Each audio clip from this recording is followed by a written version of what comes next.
Marni Nixon, Hollywood's invisible voice, dies aged 86. The singer appeared, uncredited, on many of the biggest movie musicals of all time, dubbing the voices for Deborah Kerr in The King and I, and Audrey Hepburn in My Fair Lady. She also sang the high notes for Marilyn Monroe in Diamonds Are a Girl's Best Friend, and ghosted Natalie Wood's vocals on West Side Story.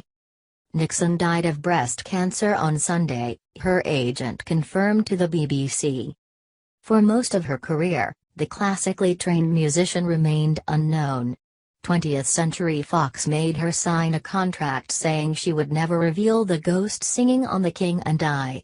The story only came out later, when Kerr herself credited Nixon's work in a press interview. The clandestine nature of her work led Time magazine to dub Nixon the ghostess with the mostest.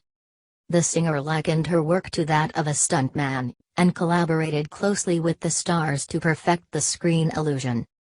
Kerr wanted to look like she was really singing, Nixon told The Washington Post, and wanted to be using the same muscles and the same stretches you do in expressions.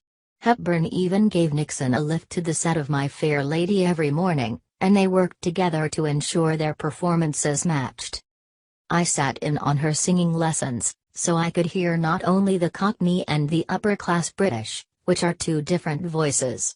But I also had to get her very unique speech patterns, so I had to listen very carefully so I could catch it.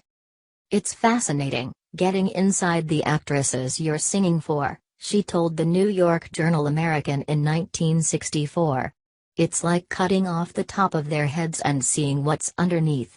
You have to know how they feel, as well as how they talk, in order to sing as they would sing, if they could sing. Not every actress appreciated her help, however.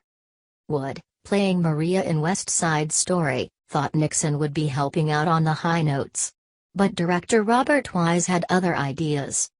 She didn't know how much of her work would be done by somebody else, Nixon later recalled. She didn't know that it would all be thrown out and that it would be all my voice. I don't think that Natalie Wood's ego could take that. Nonetheless, it was Wood's name that appeared on the soundtrack, which went on to sell more than 3 million copies in the U.S. As a result, Nixon was not given a share of the royalties, until composer Leonard Bernstein gave up 0.25% of his own royalty and passed it on to the singer. Varied career. Born in Southern California, Margaret Nixon Seathron was an acclaimed musician both before and after her work in Hollywood. She started playing violin at the age of 4 and began playing with Carl Meldrum's Hollywood Baby Orchestra 6 months later.